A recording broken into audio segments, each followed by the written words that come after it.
Plus, everybody knows what time it is. It is time for our top 5 of the day. ESPN sent a memo out a long time ago, a couple weeks, and said, hey, we need top 5s. Nothing's happening in sports right now. You got to come up with the top 5 in the NFL today, tomorrow, and every day, and do it every hour. Okay, bye. So we're doing it, too. And we try to make it fun around here. We're not just doing all the typical NFL top 5s every other show is doing. We try to get some randomness, but also narrowed into the expertise of the person who's given it. And today's top 5 is from Mr. Bob Joyce, voice of UConn women's basketball. And if you know anything about this program, they're pretty successful. And after the success in college, these young ladies really within the week of winning the national title or possibly losing in the Final Four, or dare I say the Sweet 16. That's never going to happen again. But after that, they go right to the pros, into the WNBA, where the skills competition will be tonight. No three-point shooters from UConn. Well, we do have a Connecticut Sun rep, though. Dejanay Carrington, my girl. She's going to be repping CT Sun. And then the skills competition, no UConn in the skills competition either. No Stewie? I didn't see that. No? I didn't see that. Oh, okay. All right. I'll have to double check on that, make sure I'm right. But yes, usually we have all-stars galore. Usually we have WNBA champions on whatever team, and usually it's Breanna Stewart's team.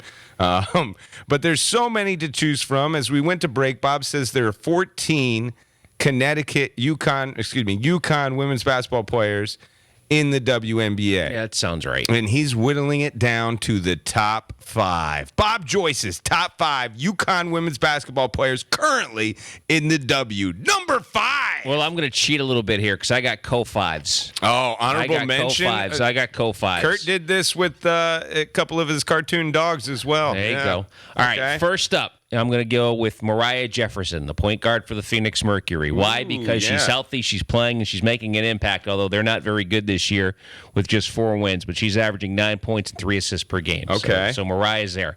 The number 5 is our friend, Crystal Dangerfield. She's playing in Dallas now for the Wings. Talk about like her road, like because she's kind of bounced around. Yeah, started as a draft pick of Minnesota, got let go. I think she played for the Liberty last year, was it? And now she's in Dallas, and she has found a niche. She's averaging close to 9 points a game and 3.5 assists per game. Have you watched any Crystal in the dub? A little bit, not much. Every time I watch her, I think, man, this is like Muggsy Bogues out there. She's small. And we know she's tough. The toughest player out there. Yeah, she's tough. And now she's found her confidence where she's shooting open threes, making open threes, and then taking it into the trees. And she's the Crystal that we remembered here in stores in XL. All right. You want number 4? Number 4. Number 4, a young lady who has really carved a nice little WNBA career for herself. She plays right up at the Mohegan Sun.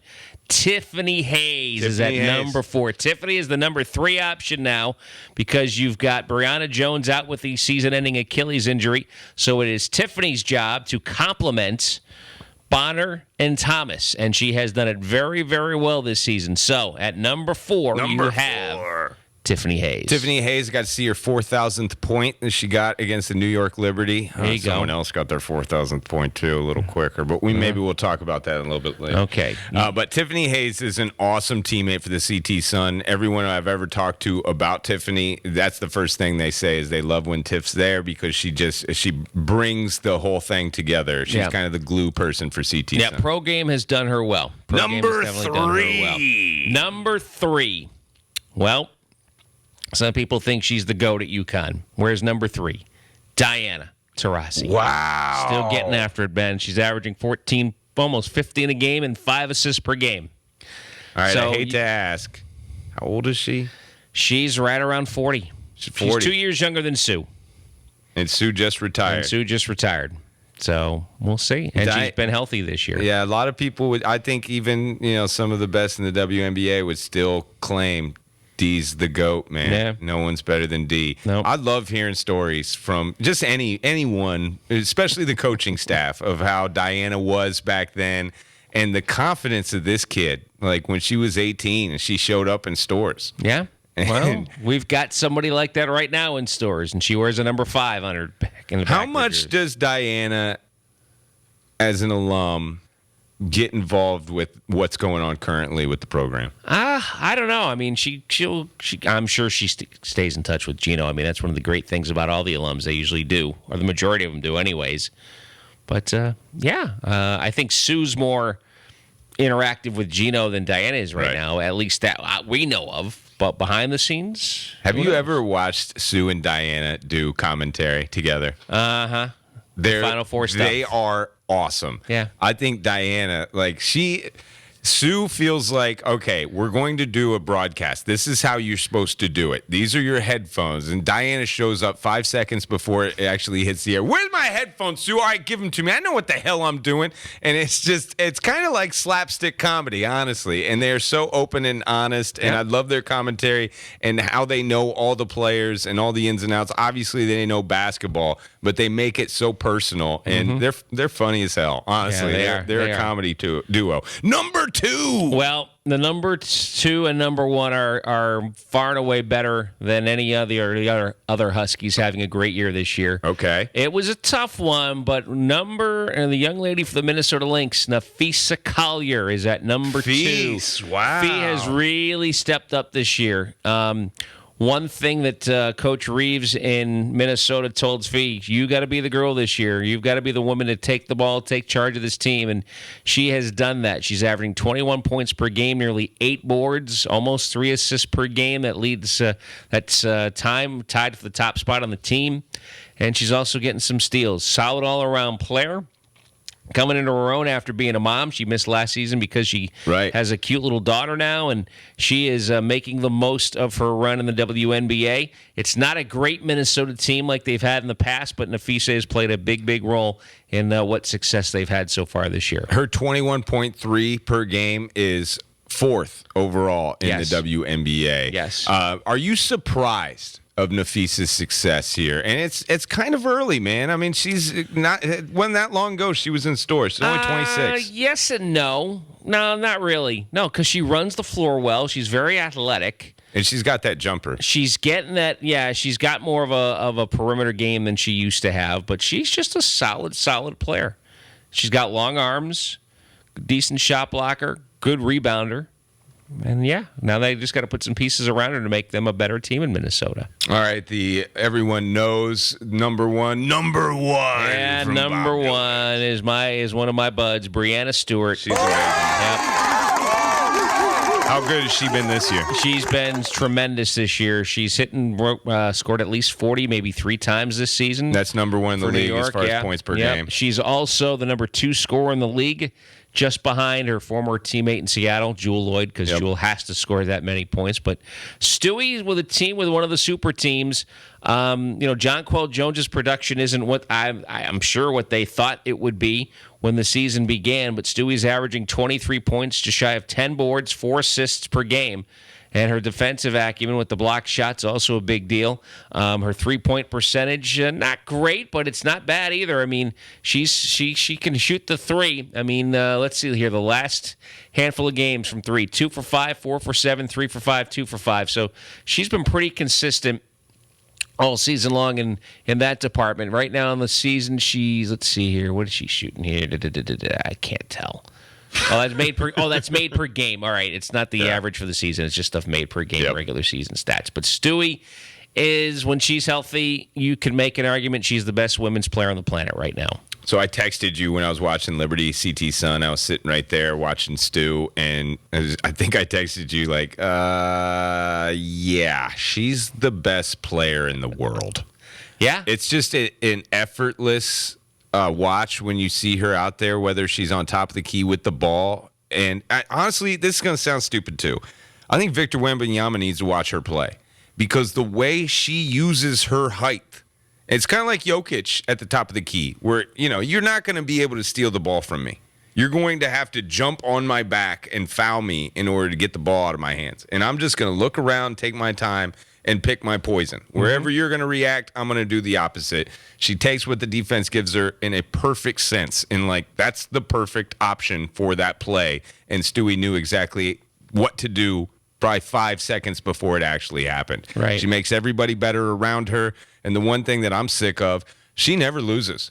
No matter what, isn't Liberty versus Aces in the money game. Cup. Yeah, they're second behind Vegas. They're 14-4. Vegas. I put my money on 19-2. Stu to win this. If it's a championship, she doesn't lose those. Not many. She doesn't. Not many. Like most decorated, got to be, right? Like one of the most. Yeah, Sue's up there. Maya Moore's up there. Yeah. She's pretty close. I love watching obviously, her play. Diana's very decorated. All right, here's the text you sent me on Tuesday, June 27th. What'd I say? Stewie is still awesome. I mean, like, really good. And I said, yeah, best player in the world. Yeah. Yeah, she's that much fun to watch, and she's that good. I mean, she's fully healthy now. She looks fantastic, and she's still going to be a major factor for years to come. Not to say that Asia Wilson and the young ladies in Vegas aren't having a great year. They are. But yeah, I mean, if there's a championship on the line, don't put your money against Stewie. Do not bet against Stewie. No, do not bet against Stewie. Usually finds a way. Running it back. Number 5's Mariah Jefferson, Crystal Dangerfield. Number 4, Tiffany Hayes from our CT Sun. Number 3, Diana Taurasi. Number 2, Leapin' D, Nafisa Collier. And number 1, best women's basketball player from UConn, still in the W, according to Bob Joyce, Breanna Stewart. Great job, Bob. I love this list. Thank you. And there's a lot of good ones you left off, too. Oh, there's yeah. a lot of good ones. I really like seeing Dorka have success. Dorka's having a really good first year, like almost 6 and 6 points and assists per game. Nice. Gabby's just getting back. Yeah. All right, so there's a little controversy with Gabby. Gabby was playing in the French league. She got injured a little bit, and she came back in the W, and she's mad at the W the way the schedule's going. She's the only person in the league that's really spoken up against this. She doesn't like how the schedule is getting away from the NBA, and that's the WNBA's, kind of partnership with the NBA, and also their philosophy is we don't want their fans not to be able to watch our games because they're busy watching NBA games. Mm-hmm. However, for the players, where the schedule is in the W, it is very difficult for you to play overseas in the Italy League, in the French League. I know they don't want anybody playing in the Russia League, rightfully so, but there's leagues all over the globe, and those leagues pay significantly more than the W. And this is somewhat of a loyalty thing for a lot of these WNBA executives to say, hey, are you going to go against America's league, the W, and you're going to play for France? And it's almost like a guilt trip. I'm on Gabby's side on this. I really wish the W could figure it out of where they could maximize the potential for their female athletes to make money. She spoke up against it last week. What, start a little later and end a little later? I don't know. Before the NBA season starts? I'm not really sure how you can do it because the NBA season's so stinking long. Yeah, and I think that, we'll see what happens with this, preseason tournament, this December tournament that's going to happen. But I don't think anybody cares about November, December, or even January NBA. No. But they NFL's do care. Still taking center stage then. They do care about NCAA women's basketball.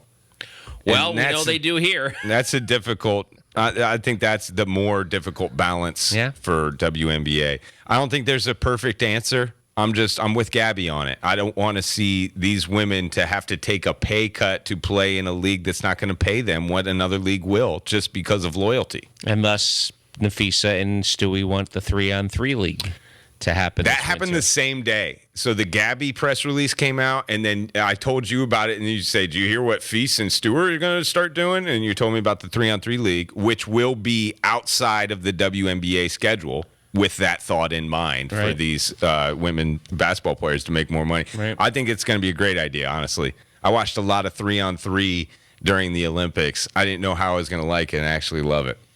It's a whole different. It's just a very different game. I mean, it's fun to watch. There's more tempo to it. Stephanie Dolson's the best at it. Yeah. Well, right now, our girl, Big Mama Steph's hurt. So. Yeah, and she's on the Liberty, which is sick. Yeah. When she comes back, that team is it's an all-star team. It truly is. WNBA skills tonight, sir. Let's make some picks. This is not a part of Who You Got, which we will do a little bit later, boys and girls, so get your pens and paper ready. But WNBA three-point contest. Here we go. Dejanay Carrington from our CT Sun. Sabrina Ionescu from New York Liberty. Kelsey Mitchell, Indiana Fever. Arike Ngumbawale, Dallas Wings. Sammy Whitcomb from Seattle Storm. And Jackie Young from Las Vegas Aces. Just looking down that list. Is Kelsey Plum in that? No, she's in the skills. This is just the 3-point competition, 3-pointers. So Dejanay, Bob called the game where she got fouled in the face, but there was that legendary no call. Dejanay will never forget. She's a friend of the show. Sabrina Ionescu, we're fans of, but I'm going to tell you right now, I haven't seen her make many 3-pointers in the WNBA.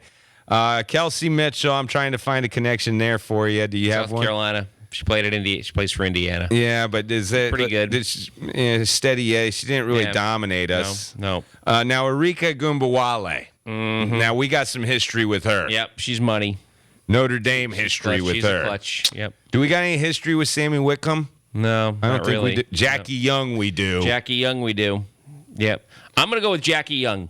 Wow. Okay. Let's go a little bit of a She's dark having a horse. hell of a year. A little bit of a dark horse, but a good pick. Yep. Jackie's a really good player. She's on those Vegas Aces. That's why she was the number 1 pick ahead of Arike and some of their that's teammates at right. Notre Dame. That's right. Yeah, she's legit good. Well, you know who I'm going with. I can't go up against my best friend, Dejanay Carrington. Dejanay, yeah. Dejanay's going to win this for sure. All right, let's go to skills real quick. I don't know how this is done. I'm guessing it's kind of like the NBA where it's going to be an obstacle course of some sort. I haven't looked into it. I just got the participants if you're ready for it. Yep, go You got ahead. Chelsea Gray, she's from the Aces. Your girl Kelsey Plum, also from the Aces.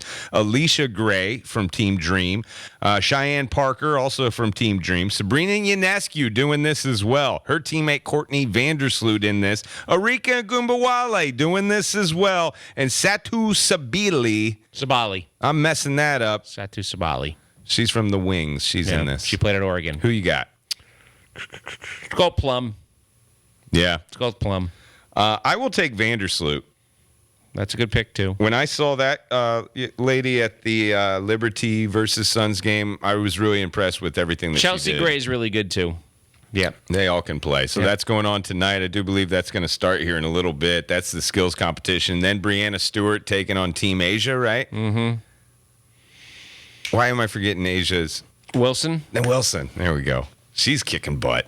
Yeah. Anybody on the Aces or Liberty's kicking butt, but those two in particular. Yeah, I mean, it's Wilson, Plum, and Young all averaging about 19 a game each. That's a good problem to have if you're Becky Hammond. So a big weekend for the W, big weekend probably for a lot of our UConn friends that are now playing professional basketball. It's also a big weekend across the pond. Ooh, Eurosports, a part of the first Dibs question of the day. Let's do that next. Bob Joyce in the house sitting in for Dibs. Kurt and I are with you all the way till 7 o'clock. Thanks for listening on your afternoon drive. Now, your chance.